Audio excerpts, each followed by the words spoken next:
This is called Stalker Survival. So I can show you guys some of the stuff that we have been doing. We've been working on our weapon balancing a bit. Currently, we have a couple different AKs here, and we have AKs that spawn in with random sets of attachments on them. So, for example, here's a tier 1. Let me actually spawn in some ammo too. So here we have a tier 1 AK. So this is basically like the gun that you get after a rusty AK. So we have a bunch of different attachments on them. One thing that's cool is if I take this multi-tool off and drop it on the ground here. So notice when I drop it on the ground, I lose the ability to actually customize certain parts of the gun.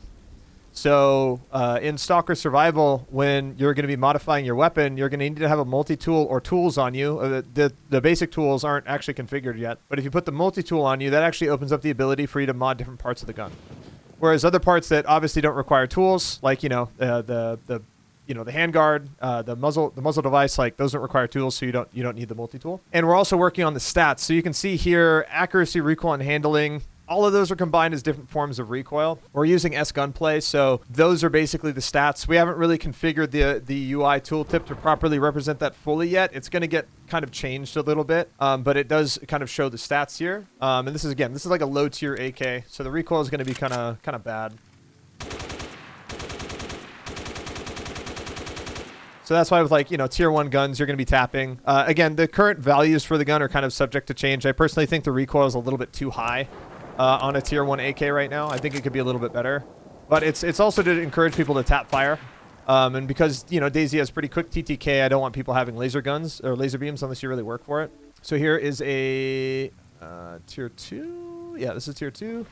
So you can see it's got better stats around 33% over 11%. Each individual part affects the stats of the gun. And of course, the gun itself has its own type of component. So the difference between these guns, it doesn't really show on the name, but the gun itself, like the AK itself, is a higher rarity. So the base stats on the receiver are higher because it's a higher tier.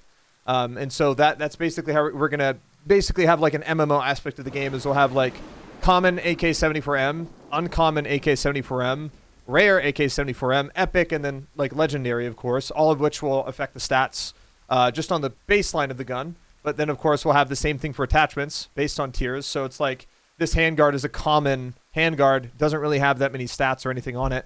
I think this is actually vanilla. This one's just missing stats. Whereas this one, obviously, it shows the stats on the gun. And you can kind of see the recoil here. Much more manageable. Not as intense, especially on semi-auto. It feels a lot better. Then we can go to the next gun. This one, yeah, so this is a higher tier one, but this actually has, yeah, it has a vanilla buttstock on it. Oh, that's actually a bad example. So here's like a higher tier AK. So you can see it's got like a lot more parts on it. Again, all of them interchangeable. Shout out to the guys at Rearmed. They're the ones who gave us the pack of all the attachments and stuff. And so you can obviously see the higher tier AK, much better recoil. It's much easier to shoot. And again, we can obviously take all these parts off, and that's going to affect the stats. So if I take the handgun off, you can see I just lost a lot of stats on the gun. And again, if I don't have this tool on here, some of these things can't be swapped off. So yeah, you can see we can only modify certain parts of the gun. So yeah, that's kind of some of the progress we're doing right now on the server, is we're starting to really balance out weapons, their attachments, recoil stats and stuff. This optic is still super buggy. There's a lot of things that we still need to like configure properly. So still many things are still work in progress, but it's improving. It's getting better, which is cool to see. If you guys don't know what this is basically a big overhaul I'm working on in DayZ for like a big soccer project. It's pretty cool. I don't think I've actually showed you guys our traders yet. They are finally working. I think this guy will sell stuff to me. This is a DayZ server. Yes, this is my DayZ server. It's not up yet. It's still under development. So you can see this is our trader. This is pretty unique to DayZ. I don't know any other servers that have like a Tarkov-like vendor. Obviously, the items are still like just here temporarily. They're not going to be here forever. Not every trader will have like a large amount of items, but this is how our trader will work. You'll be able to buy and sell things in the same deal. So I can like put things for sale, put things to buy, and then trade. And so the trader is actually really, really cool. I love how it actually shows up the items in the inventory just like the player would see. It really makes the whole buying and selling experience really interesting. And you can earn money from quests, and that's associated to your account. We do have physical money as an item in the game that you can use to trade with other players. And yeah, it's pretty sick. We also can have weapons with attachments on the vendor as well, which is really, really cool. This is the trader feature. And again, what's really cool is this is not running on the server, so we can make edits to the trader whenever we want to without actually having to like reset the server. So we can literally make edits live if we need to. And that is the same thing when it comes to radiation, when it comes to the Karabitsa looting system, which is our like a stash system. So yeah, the trader has improved. It's working now. It's totally functional. We have our little like sprites up there and stuff, which is cool. A lot of the UI again is still a bit placeholder, but it's improving a lot. And a lot of the looting in the server is going to be a lot different than DayZ because you're actually going to be able to go into buildings and actually loot containers. So it's like if we go over here, let's see. Yeah, we can search this cupboard, and then some items will pop up in it. So you're actually able to like loot containers like you would in most modern games. Because in DayZ, normally it's like walk in the room, look on the floor, see if there's items, leave. Whereas now you can actually just like interact with containers and they fucking spawn stuff, and it loads just like you would like any other kind of like survival looting game. And not only that, we have our stash system, which I think some of you guys have already seen. Let me turn on ESP. So you can see the stashes here, the Stalker stash, a couple others. Let me go over here. So you can see a couple of these stashes, right? Safe, Stalker stash, middle box. You can see the stashes will move around. So I have personally placed close to 10,000 individual spawn points for stashes throughout our map currently. And I'm only like, maybe like 30% of the way through the entire map. I'm waiting for a lot more of the map to get complete before I add more. And so our stash spawn system is totally dynamic. It's based on a proximity of other stashes, but every single spawn point is hand placed by me. So that way when, you know, you're exploring the world, you're essentially able to check anywhere. And stashes could basically be at anything that looks interesting. Any rock, any building, any POI. The stashes are going to move around. Sometimes, again, in some spots, they'll kind of always be there, like between these rocks, if they're within a certain proximity, because there's no other spawn points nearby. But in more dense areas, let me find another spot here. Somewhere that's a little bit more dense with stashes. So you can see all the metal boxes and other stuff here. Let me go a little bit more in the middle here, because there's a lot of stashes here in this this lumber mill.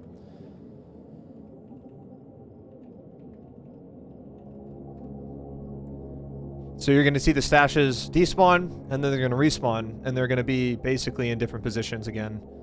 Just takes a little bit. You can see them move around. So again, the looting in the game is going to be very dynamic. Players are going to be able to find stashes. You're going to be able to find loot on the ground. You're going to be able to open up containers on the ground as well. It's going to be pretty next level for DayZ. Because for me, as somebody who loves, you know, survival shooters, I love games with looting. Making sure that the looting gameplay loop felt really good was super important for me. It had to be good. And it's also because DayZ just frankly lacks any kind of like real engaging looting besides just like looking on the fucking floor for stuff. It's really boring. So yeah, this is just a couple of things we've been working on. We're currently in the process of like building all of our things in the server. So it's like the past year and a half that we've been working on this. All of the systems that we've had are things like our radiation zone system, the stash system here, the looting system, the anomaly cluster system. I don't know if that's actually working. Let me go check. This might not be working right now. Oh wait, no, there it is. There it is. Haha, sick. Okay, so this is our anomaly cluster system here, and so what this does is it basically creates anomaly fields throughout the game, and the anomalies themselves inside of the cluster field will rotate and move around. So the anomalies will not always be in the same spot.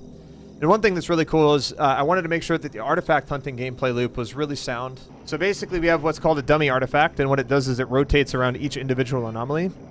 So that dummy is basically, again, it's a dummy, but you can hear it's being detected on the echo detector here. Watch, it's going to jump to another anomaly here soon. This is going to make the artifact hunting gameplay loop really interesting because you actually have to kind of scour through the field and eventually look for this. The speed at which it rotates around the anomaly will change. You can see it spawn closer to me. And there's our Stoneblood. And it likes to bounce around and shit too. Kind of like the games. So yeah, still a lot of progress is getting made. This is kind of like older stuff, but there's still some cool things to showcase for you guys who haven't seen it. Will anomalies change location after a psi storm? We will likely do that for, for emissions, not psi storms.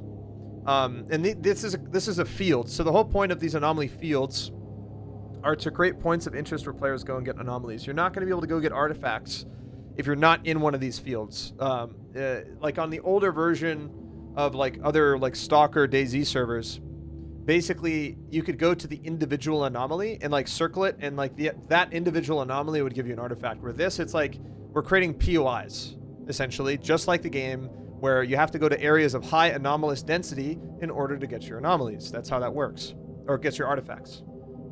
So it's a really cool system, and it allows us to basically build these cluster zones basically wherever the fuck we want. There's another one over here which I think is kind of cool. This one's kind of dangerous though.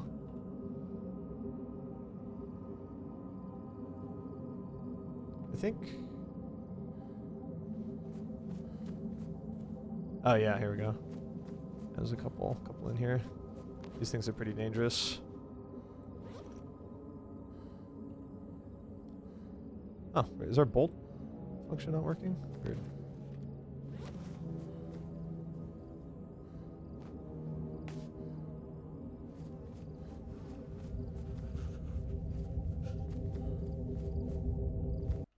Oh, fuck. Okay. Well, okay. We're dead. That's basically a vortex. They are very strong. They kill you very quickly. Looks pretty awesome so far. Thanks. Yeah, like I said, I'm trying to really aim for really high quality and something kind of unseen before in DayZ. And the thing is, what's interesting, Stu, when it comes to stash hunting here in the swamp, stashes are fucking everywhere. Like, you literally never really know where they could be. You can see them. They're all just like littered throughout the game, in all of like these little random spots on like the reeds and stuff. So you could literally find them anywhere, and it's really easy to miss them too. I also added a bunch of stash spawns on top of all these. Oh, that's not right. Should not be floating. But yeah, it's pretty awesome. Literally stashes everywhere. We actually just recently rebalanced the economy of stashes as well, in terms of like what spawns on them. So when you come up to these stashes, it's going to open up, and the loot inside of them is now much more random. Before, it was kind of bad because it was pretty much spawning the same items all of the time, which wasn't a good thing. But now when you open a stash, it should feel pretty random now. You're going to be getting like a random assortment of items, anywhere from like 2 to 5 items depending on the stash, and we'll have more stash types in the future. Some with like specific roles with like weapons and mags, or like meds or toolkits and stuff. They're just like random various items. But again, you're literally rewarded for like kind of exploring everything and looking around. People are going to find their own like little secret like loot points and stuff like that, which again is pretty cool, I think. A lot of things to explore. Hey, there's a rusty AK in here. Cool too is in DayZ, there's like typical loot pathing. You know, people will be going like the same directions. You know, they learn their little like loot farm, which I find to be like, that's not a bad thing necessarily, but at the same time, I think it just kind of causes like some pretty bad metas where you end up just having people kind of go in the same space, same spot all the time. Eventually all these fireplaces will become usable. Yeah, I'm pretty excited about this. Still, a lot of work needs to be done. Still a lot of work that needs to be done on the map, but it's really cool to actually see it feel more and more like a game now. I think one of our only bigger tasks right now is we have a custom mutant spawning system in, and that helps make the world feel like actually kind of alive.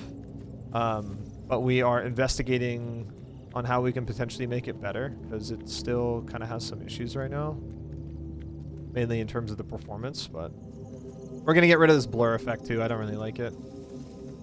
But if I were to turn on my Geiger counter here, we would be getting cooked right now. Extreme radiation here. Our filter's not strong enough for this zone. But yeah, we're going to get rid of this blurry effect. It's not going to be like this forever. How many players can be in the server? We don't really know. It kind of depends on how big the map is on launch, but we're aiming to have like near 100 players. I have a thought about how map progression will be. Will it be everyone spawns rookie? I'll actually show that to you right now. That's actually an easy thing I can explain real quick. So map progression is basically going to work like this. So we have the border zone here. So this is like, you're not in the zone yet. So here's like the zone wall right here, right? Here's the actual zone itself. So if you guys have played Stalker 2, you obviously kind of know what that's like. The very beginning of the game, you're like, passing the border and getting into the zone. And so how it will work is that everybody will spawn here in the border zone. So it spans all the way here. It's a very big playable area. Goes all the way up into here. There's like military checkpoint. There's rookie right there for like context. Goes all the way down here. And then it's also going to expand all the way over here. A lot of this area actually is already done on the internal version. We just don't have this update yet. But the border zone is going to extend all the way up into like here, basically. And this is kind of where it ends. Like this is where like the northern border will be. So this is essentially your spawn zone, or the border zone, as we call it. And throughout the wall, there'll be a lot of different ways to get in. There's a lot of secret entrances. You can just go through some checkpoints. There's like some hidden underground spots. And stuff like that. There's more than one way past the wall, basically. And so every new player that joins the server for the first time will spawn here in the border zone, outside of the zone. Whereas once you eventually join a faction and say you become a rookie or like a loner, you'll spawn at Rookie Village instead. However, zones will be kind of protected. And what I mean by that is like, if you're a rookie or a loner in Cordon and you're killing other loners, your next death will make you spawn in the border zone as a punishment. So essentially, there'll be kind of like more PvE focused areas and PvP areas. However, the PvE focus is only specific to the faction. So for example, Cordons in Rookie, or sorry, rookies in Cordon or loners in Cordon are encouraged to like not kill each other because it's kind of considered to be a little bit of a protected space. Whereas if you're a bandit player, bandit players will spawn over here in Darkscape, kind of far away. I believe their spawn point and safe zone will probably be like the port here. And if you're a bandit player, you'll be able to go to Cordon and fuck with the rookies, but they'll be able to do the same thing to you. So if you're a bandit and you're killing other bandits in Darkscape, you're going to get punished for that. And then obviously Clear Sky has the same thing over in the swamp. And those are going to be like our first 3 available factions. However, everybody will start as a loner first before joining Clear Sky or bandits. But we haven't really decided that whole progression loop yet. That's just kind of like the design philosophy behind it currently. If you're a good stalker and you're not killing your own faction, you'll get the ability to respawn like at your safe zone. But if you're not, you're going back to the border zone. Is there no way back to the rookie area? No, you can get back. It's just a matter of you spawn in the border zone, you have to get back into the zone. You got to walk all the way back. And the reason for this is because there's a lot more space and separation between spawning here and actually getting into the zone. And not only that, if you spawn in the border zone, you're going to have very limited gear and equipment. You have to stay there and scavenge before you can actually go into the zone because you're going to die. If you don't have a proper gas mask and filters, you're going to be dead. So if like you get into like, say, a fight up in like Meadows or something, or like this is like South Garbage right here, and here's Garbage. If you get like a PvP situation here, getting back to the fight's going to take quite a bit of time because of like the barriers of mutants, radiation, and distance. And you're obviously going to need maybe some food and supplies to get there too. So depending on where you are in the world, it's going to be a lot harder for you to get back to places to fight. Whereas in DayZ standalone, you can just kind of die and you can just run back. As long as you have like a little bit of food, you can kind of get back to that place that you died relatively easily. Obviously, that's going to be an issue in the border zone where people in the border zone are probably going to be killing each other, but that's kind of the whole point of the area. It's supposed to be like the coast in DayZ. It's supposed to be very chaotic. It's supposed to have a lot of players. It's supposed to be like very not stable. Whereas like once you get into the zone and you get into your faction, then that's where like a lot of that like MMO gameplay is going to kind of come from. Faction identification is going to work based on your clothing. So depending on your faction and your suit, it'll automatically change color. So like if you're a bandit and you kill a Clear Sky guy and he's wearing a whole Clear Sky fit, if you take his outfit and clothing and wear it, it's going to automatically change color. Whereas like if a Clear Sky guy kills a bandit and he puts on the clothing, it's automatically going to change back to Clear Sky colors. Same thing with like loners as well. It's going to be kind of specific to the suit as well. Some suits, I would hope that all suits will have that functionality. But again, that's something like a lot later down the line that we don't really need to worry about implementing it, because like the initial launch of the game isn't going to have factions. It's literally just going to be loners initially. And then we'll like expand the story, we'll expand faction gameplay and those kinds of things in the future. So yeah, like that's how we want to do it, because we don't want people to disguise. If you're a member of Clear Sky or you're a bandit, you should always look the part, no matter what. That way, if you kill somebody and you equip their clothes, you don't have to worry about not being able to tell who they are. And also, we have a PDA network as well. Actually, I don't think I showed you guys the PDA.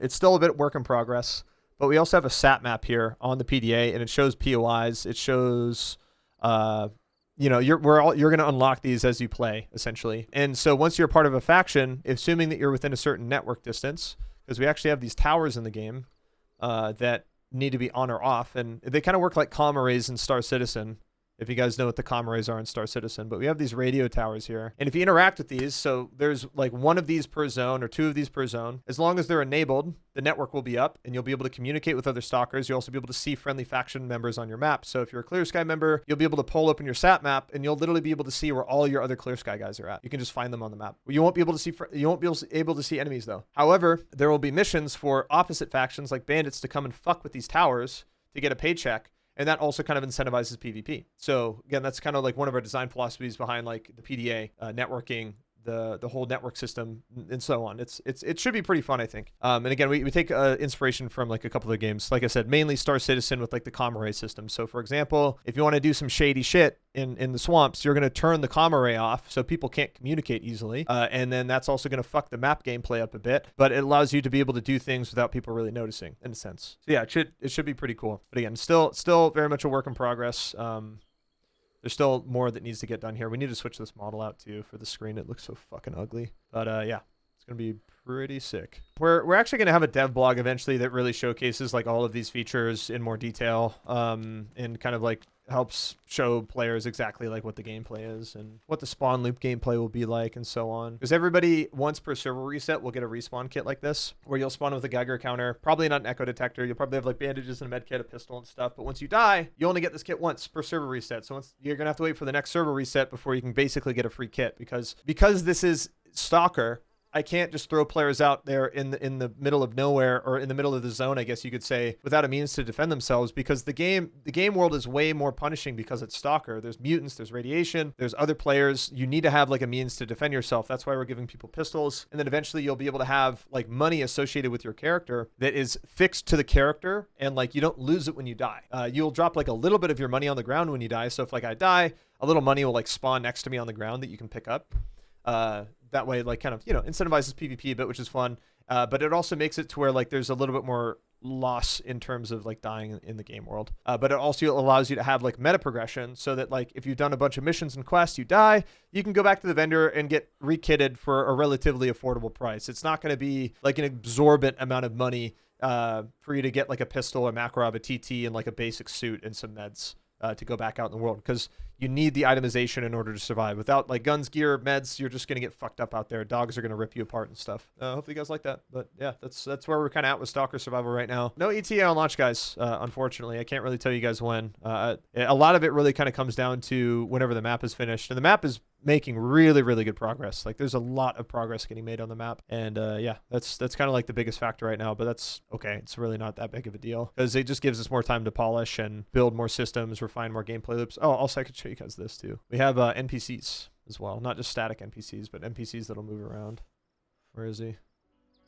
Well, here's a couple NPCs just hanging out, but they're gonna have different like poses and stuff eventually. But we have patrolling NPCs as well. But it's kind of like on a static line for now. I don't know where he is.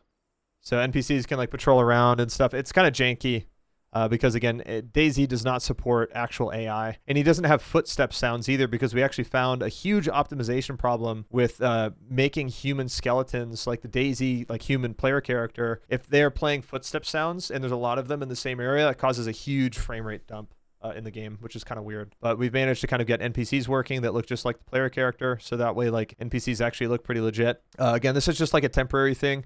One thing that we do want to do is have like these guys patrolling the border walls and stuff up here on top of the wall and like in the towers and shit, and they would like kind of shoot you if you try and get up to the wall, kind of like the, you know, the military trying to keep you out, which we feel like would be pretty cool. And you would obviously, of course, be able to kill them too. So yeah, we've been making some cool headway on stuff, and they also just kind of help add to the vibe a bit. But once there's actual players in and everybody's like moving around, and you know, there's actual like players and NPCs in the world, it's gonna feel pretty cool. Again, they'll have a lot more functionality in the future, but for now they're just pretty basic, and they're just there for added immersion more than anything. And they'll be able to give you like quests and stuff too. Like a lot of these generic NPCs will basically be for like repeatable missions and stuff. And one thing that I do want to do ideally is when it comes to safe zones, I don't want safe zones to be just like an actual safe zone where you can't interact with anybody and you can't shoot, you can't deal damage or anything like that. Just because there's a lot of problems that come from that. I want there to be actual legitimate reasons for people to like not go into a safe zone. So for example, if you come into Rookie Village with your gun in your hands, the guards are going to like point their gun at you and be like, hey, put your fucking gun away or we're going to kill you. And they'll give you like 5 seconds to do so. And also make it to where like we want to have like a criminal system in the game. So depending on the zone, so if we use like Cordon for example here, the Cordon is like protected by loners in Sid, like it's his territory. And so if you as a loner kill another loner inside of Cordon, you're going to get flagged as a criminal. You're going to show up on the PDA map for other players as like a marked criminal. Sid's going to be like, hey, one of these fucking loner bastards just killed one of our boys, go kill him. And if he's in Cordon, like he's going to show up on the map for people. You're going to be found because now you have a hit on you, and whoever fucking kills you gets paid. So we'll have like kind of dynamic missions like that. And so as a player, like if you're in Cordon and you're a loner and you see another player and you want to kill him, you have to think like, do I want to get flagged up and have my position be revealed on the map to other players? And then I have to like maybe run and hide or something like that. I want a lot of the decision making to actually be weighed in, not because it's a rule, but because there's features and gameplay mechanics that encourage you to make certain decisions or not to. Because you know that if you do pull the trigger and choose to shoot that guy, you're going to get in trouble somehow. And it's not just a matter of like, oh, let me sit outside the safe zone and wait for him to leave and then shoot him and then go in the safe zone and depot his gear. Like, I don't want that type of gameplay. Is this the base Stalker map that everybody uses in DayZ? No, this is Sivert Zone. It's a totally custom map. Nobody has access to this right now. We're pretty much like the only people that are using this because it's still heavily under development. It's not done yet. The map still has a lot of work to be done. But ideally, the initial playable version for the map will be something like this. So like here's Border Zone. It'll basically be from here to like Rostock, give or take.